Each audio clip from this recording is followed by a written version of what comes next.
mas eu acho que tem duas questões que a gente já conversou um pouco sobre essas obras, que eu acho que são interessantes.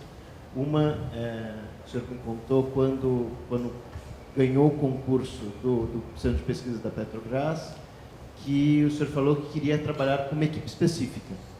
E que para existir essa contratação, não de uma empresa X que fosse o melhor preço, mas para trabalhar com aquela equipe que era a empresa que o senhor queria, precisava acontecer alguma coisa. Daí eu queria que o senhor contasse um pouco de como é que foi esse processo. E a outra coisa, eu acho que foi de etapa, foi uma concorrência. É uma concorrência. E que o senhor me falou que a sua proposta foi a única proposta que falou um pouco da ideia de um plano diretor ao invés de um edifício para responder só a necessidade específica. Se o senhor puder comentar um pouquinho, essas duas coisas eu acho que são bem interessantes. Já há muito tempo eu venho defendendo a ideia de que a arquitetura não... É arte, evidentemente é arte, sempre foi, mas ela não para aí. Se parar aí, nós vamos cometer erros monumentais como cometemos durante 40, 50 anos. Eu acho que ela tem que responder claramente a todas as condicionantes de quem vai usar. De quem vai usar, como vai usar. Porque cada edifício tem um hospital, não é igual a um centro de pesquisa, é absolutamente diverso a maneira de você enfocar as questões. Então, a participação do usuário em dar as informações. Por exemplo, na Petrobras, nós ficamos durante quase um ano discutindo com todos os chefes de laboratório, e toda a equipe, cada laboratório. Por quê? Porque a máquina não pode ficar aqui, tem que ficar ali. Tem uma sequência de trabalho, que é uma sequência de trabalho do que está trabalhando no laboratório. Então, cada insumo que a gente recebia, a gente ajustava o projeto para ele se adequar a essa realidade. E isso foi muito forte, porque é a maneira que tem que ser trabalhado. É complexo? É complexo. Não tem dúvida que é complexo. Todo edifício que você queira dar um resultado global para ele tem que ouvir as pessoas, as especialidades, e principalmente quem vai usar. Ninguém melhor que um chefe de laboratório para te dizer como vai ser o laboratório dele. Ele diz, eu preciso assim, porque tem que funcionar assim, senão não funciona. Então, você imagina, em 247 laboratórios, ouvir cada um para ver o que tinha que fazer em cada um. Né? Porque eram diferentes, os laboratórios não eram iguais, pesquisavam coisas diferentes, eram customizados. Então, essa questão de uma relação forte com o usuário é muito grande, isso principalmente em habitações que eu acho que vocês vão entrar muito, habitações para classes sociais mais baixas, você tem que ouvir a população, tem que ter um contato com eles, ver a realidade deles, ver as necessidades deles. Não é uma coisa que a gente leva da escola, não, tem que aprender com eles como as coisas acontecem. Quando eu fiz Vila Nova Cachoeirinha, eu tive um contato profundo com a periferia, eu fui ver o que era a periferia, aquele montão de coisas construídas da maneira mais desordenada possível. Né? E o que significava dar um outro contexto para eles, né? Que preservasse os seus valores e, ao mesmo tempo, desse uma contribuição de vida boa. Então, eu acho que é muito importante nesse aspecto dessa integração, que é uma coisa que está entre usuário, você e as equipes que vão trabalhar. Porque não é qualquer um que faz um trabalho. Quer dizer, aqui eu senti necessidade, na Petrobras, de chamar a Labauce. Porque tinha contribuições que não dava para dizer, não, eu acho que fazendo assim dá mais ou menos. Se desse mais ou menos, hoje estaria preso. Né? Não podia ter esse mais ou menos, tem que funcionar. E esse edifício recebeu da Petrobras, é o único edifício que recebeu o nível de excelência. O único edifício da Petrobras. Por quê? Porque não funciona. Funciona perfeitamente, sem nenhum problema. Não tem adaptações, já está tudo previsto. E isso você não faz sozinho. São 30 especialidades que trabalharam integradamente. Nós conversávamos com o SADP todo dia, qualquer mudança que qualquer projeto tivesse, ou solicitação, ou modificação, ou a contribuição que algum setor dava, vinha para a gente fazia a compatibilização, acertava e voltava para todo mundo. Essa informação era cotidiana. Quando ela se consolidava, bom, está todo mundo de acordo? Tá. Aí nós enviamos pelo CIGEM e mandamos para a equipe de engenharia e arquitetura da Petrobras, que também examinava, dava suas opiniões, suas contribuições e voltava para a gente. E a gente compatibilizava tudo. Quanto tempo demorou para essa etapa de projeto? Bom, a primeira etapa de pesquisa foi 1 ano, mais ou menos. 1 ano de pesquisa, dessas pesquisas todas, de saber o que era um laboratório para Mamona, o que ele precisa, o que ele tem. Aí nós vamos ver que alguns insumos do tipo de instalações eram comuns a todos os laboratórios. Gás, energia, água, coisas desse tipo eram comuns. Outras não, eram específicas. E como resolver um sistema que devia estar pronto e com grande agilidade, ser substituído a qualquer momento, sem precisar desmanchar nada, né? Sem arrebentar a parede, nada. Era só trocar fio, ligar coisas e pronto. E isso é o que funciona lá. Então, todos os insumos chegam em todos os laboratórios, lá pela cobertura, né? E depois ele é direcionado para cada pesquisa em função, é usado para cada pesquisa em função da sua necessidade. Isso foi muito bom, porque não tem reforma. Não tem, é só justapor o conjunto de equipamentos que vão ficar naquela posição correta para produzir aquele tipo de pesquisa. Isso era muito complexo, você não dava para a gente resolver sozinho, porque tinha especialidades que escapavam do nosso conhecimento. Então, nada melhor que ouvirmos os cientistas. E a gente ouviu e traduzimos isso, e quando foi feita a tradução disso em layouts, nós mandávamos de novo para os laboratórios para eles confirmarem. Ainda tinha mais alguma modificaçãozinha, mais algum ajuste, tal. Quando eles davam um sim, passava pela engenharia e arquitetura da Petrobras, dava outro sim, aí vinha para a gente confirmar. Então, era um trabalho exaustivo. Mas não tinha outro jeito de fazer, pela complexidade que tinha. E aqui, a gente trabalhou muito integradamente com o pessoal do Labaut, né?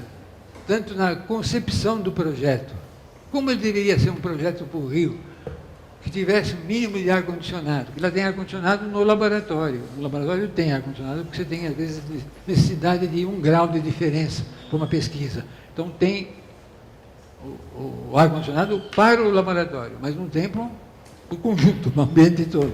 Tudo é ventilação natural. Então, foi feito um estudo profundo de ventilação, com modelos que nós criamos, modelos mesmo, e pesquisamos em laboratório aqui, e fizemos tudo para não ter dúvidas e certezas. Então, a posição do edifício, a posição das chapas todas de solar, de energia fotovoltaica, tudo era colocado sempre em uma posição correta. Beirais, que é uma coisa que sumiu na arquitetura brasileira durante um certo tempo, né? E é uma coisa fantástica, porque ela cria um microclima importante entre o espaço externo e o interno. Então, tudo lá, todas as circulações têm beirais, voltados para quê? Para jardins. Jardins, quais jardins? Jardins naturais, que nós recuperamos. Então, tudo está muito interligado.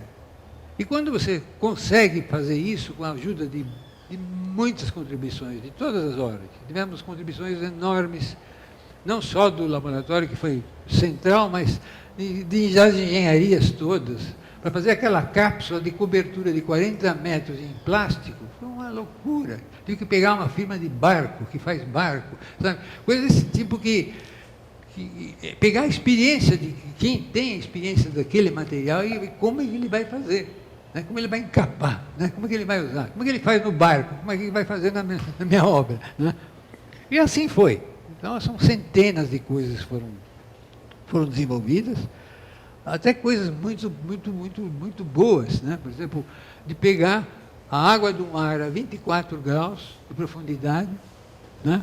Na temperatura ideal, para alimentar as torres de resfriamento, para não precisar resfriar a água, né?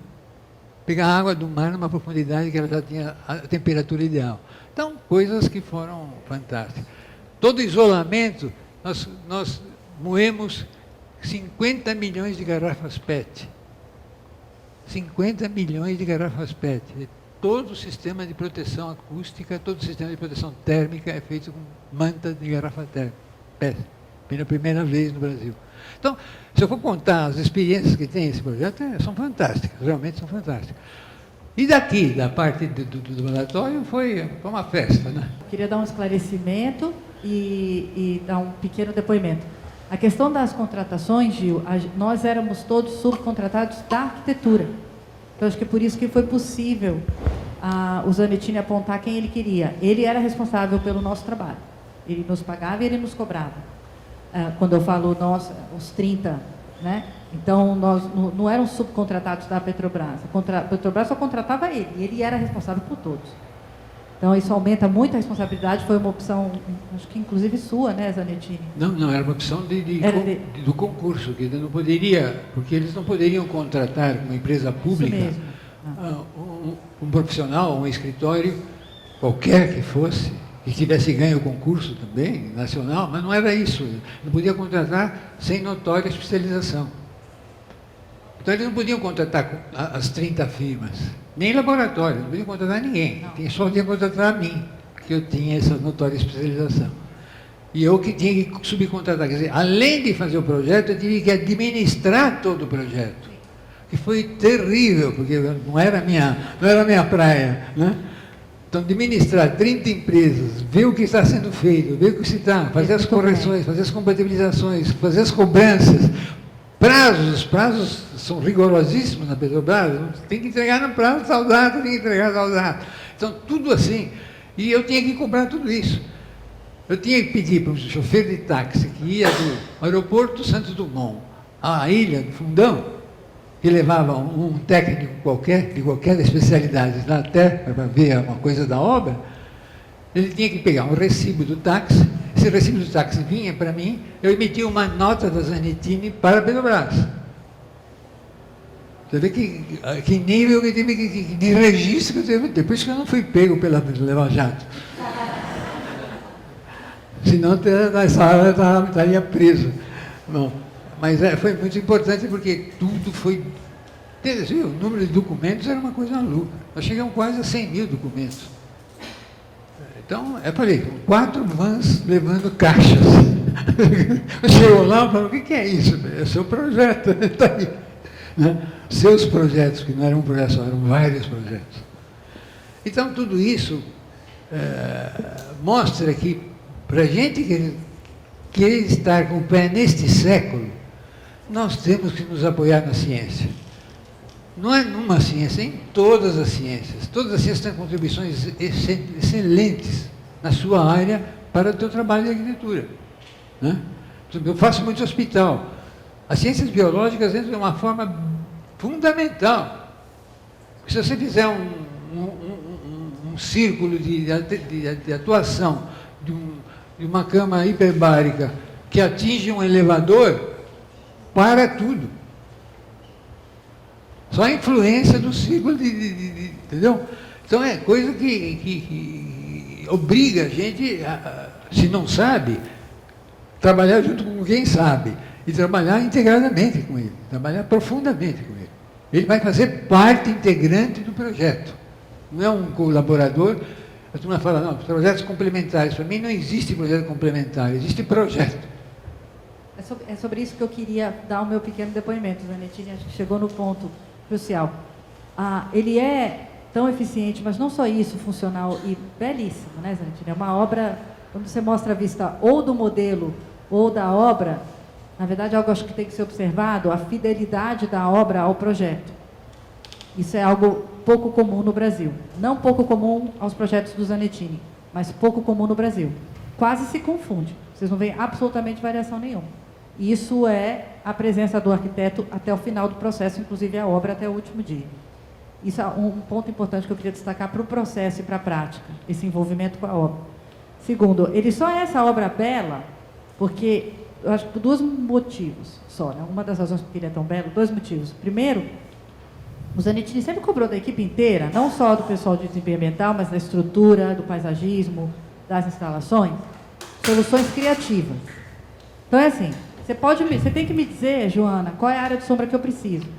Mas eu quero mais. Eu quero saber quais são as opções, quais são os movimentos de projeto que eu devo fazer para chegar, para conseguir incorporar essa sua necessidade. Então, não adiantava dar um número para ele ou uma informação abstrata.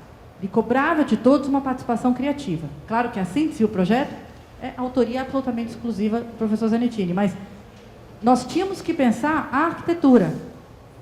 Então, não é qualquer consultor que trabalha com ele, primeiro, né? E segundo, tudo que ele cobrava de nós, seja o desempenho luminoso, térmico, energético, ou a estrutura, ou os sistemas, ou o paisagismo, ele sabe. São todas as áreas que ele, como arquiteto, domina. Por isso que ele tinha a capacidade, a competência de entender a nossa linguagem, que ele nos forçava a chegar até a linguagem da arquitetura, mas ele entende tudo que chega e faz a síntese que faz. Porque na base, ele conhece tudo.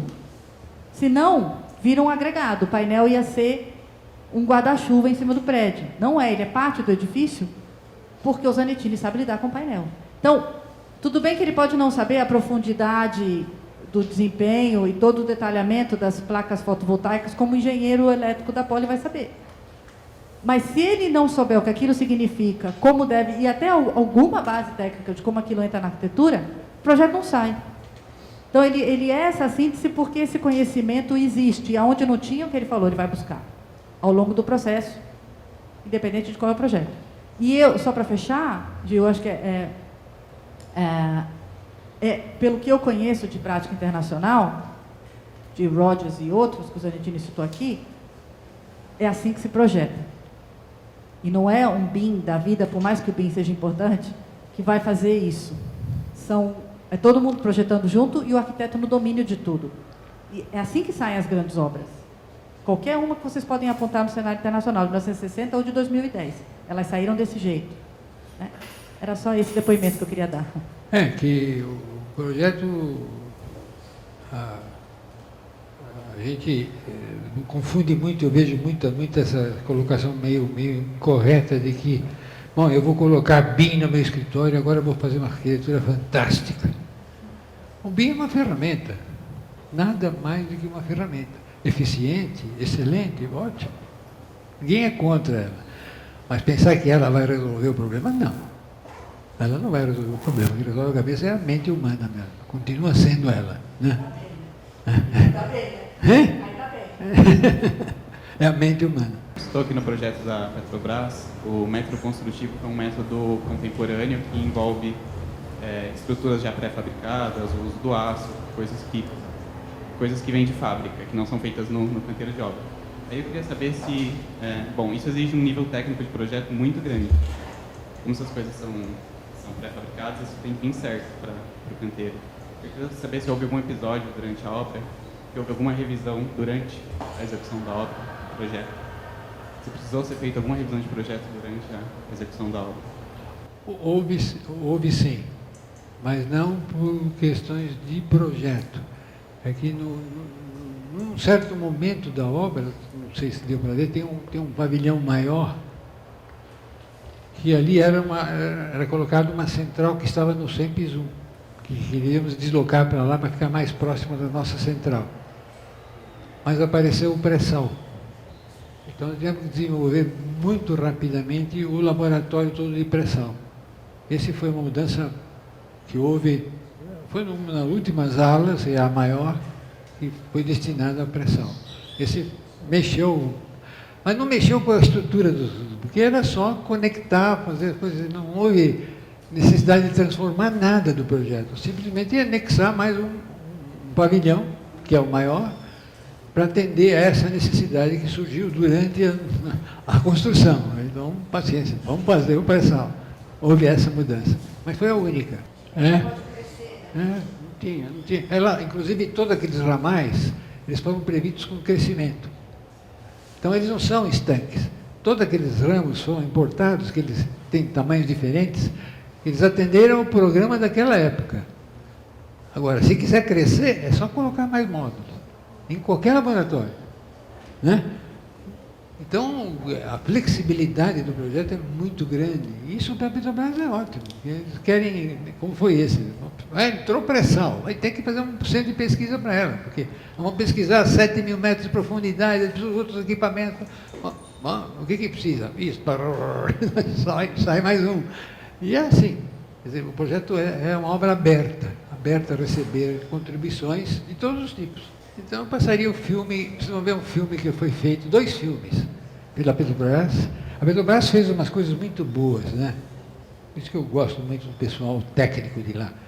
Esse foi um livro que foi feito sobre o SEMPS, feito pela universidade, as universidades, não uma só, mas várias, tem professores de todas as escolas lá do Fundão, produziram esse livro, que fala Arquiteturas em Contexto de Inovação, e que faz uma comparação muito hábil e muito bem feita entre a obra do Sérgio Bernardes, de 73, que foi quando começou o SEMPS, e a obra que eu fiz em 2002, que era uma extensão, mas uma extensão integrada do centro. Então, tem textos muito bonitos dos professores das várias faculdades aqui.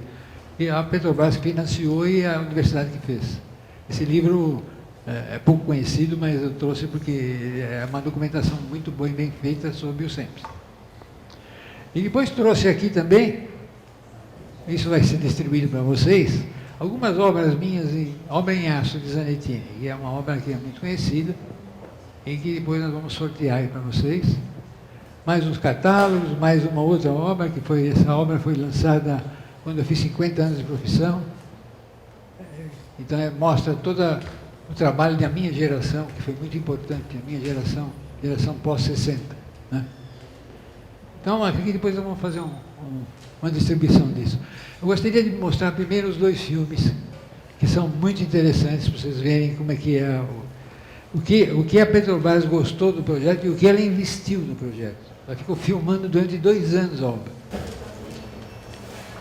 Utilizado na construção civil desde o fim do século XIX, o aço foi usado no Brasil apenas a partir da década de 50. Em 1961, o Rio de Janeiro conheceu seu primeiro prédio em estrutura metálica, o edifício Avenida Central, com 34 pavimentos.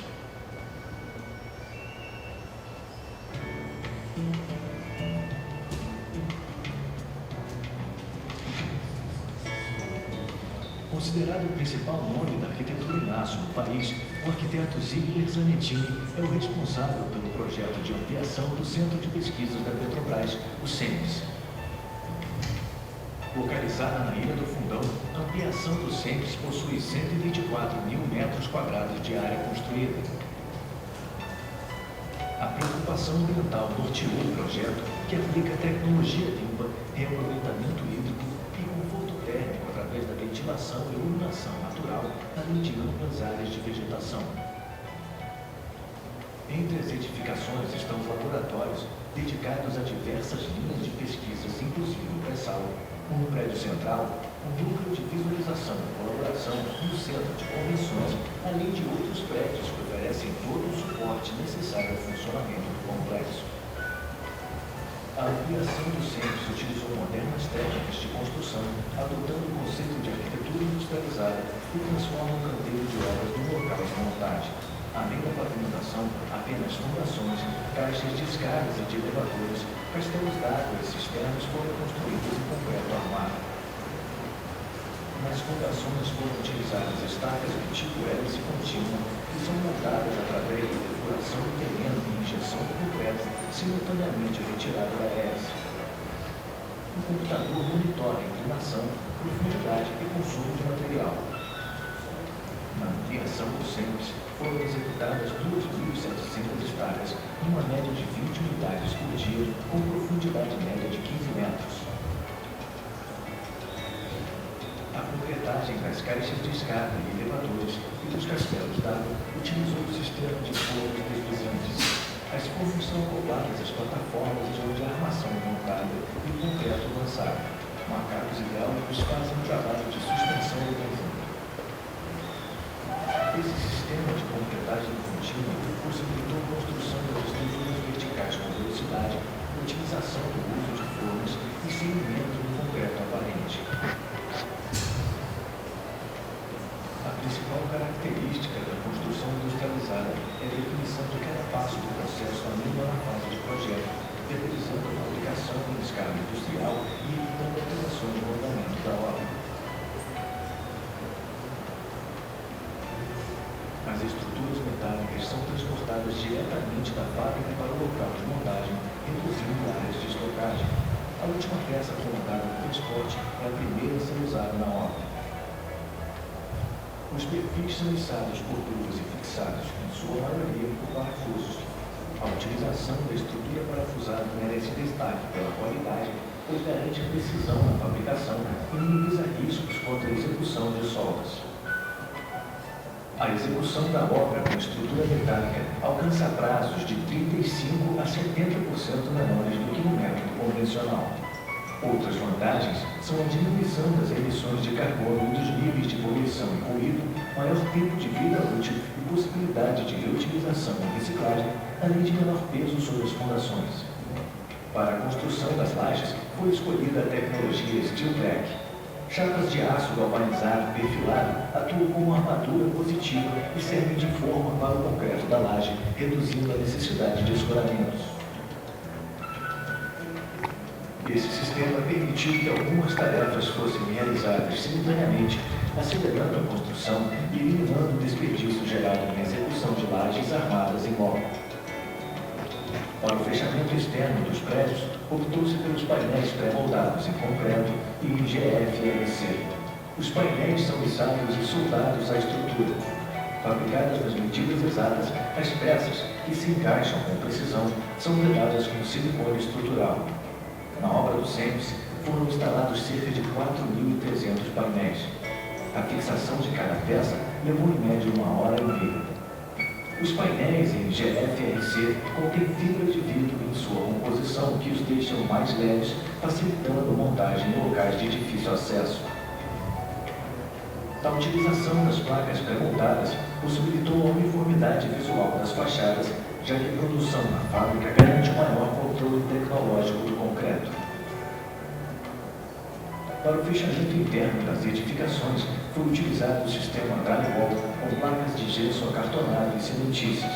No seu interior, foi aplicado um isolante termoacústico composto de fibras de poliéster obtidas do reaproveitamento de garrafas PET. A cobertura é constituída de 3 camadas. Primeiro, um fundo perfurado e rebaixado de alumínio elimina a necessidade de fogos.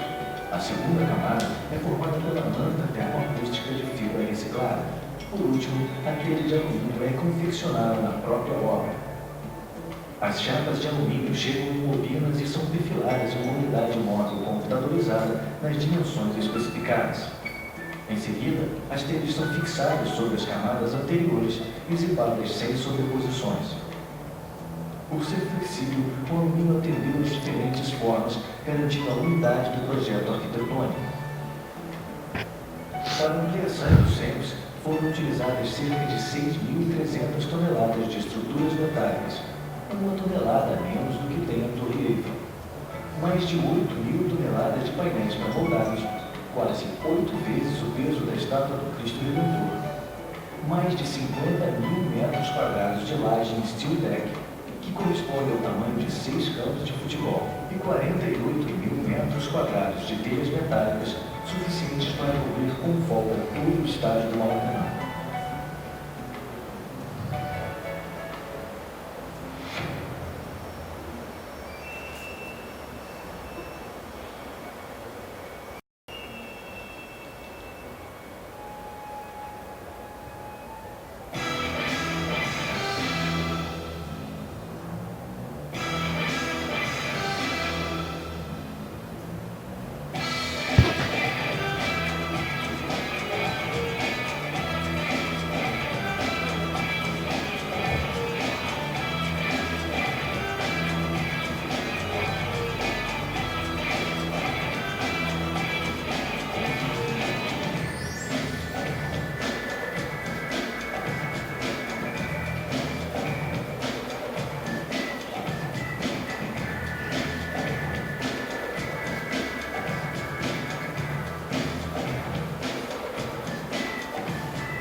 processos construtivos industrializados, possibilitou a construção dessa obra grandiosa para garantir o menor impacto ambiental possível.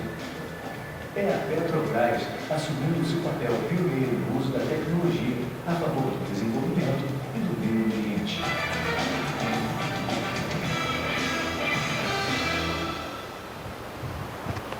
Muito bom.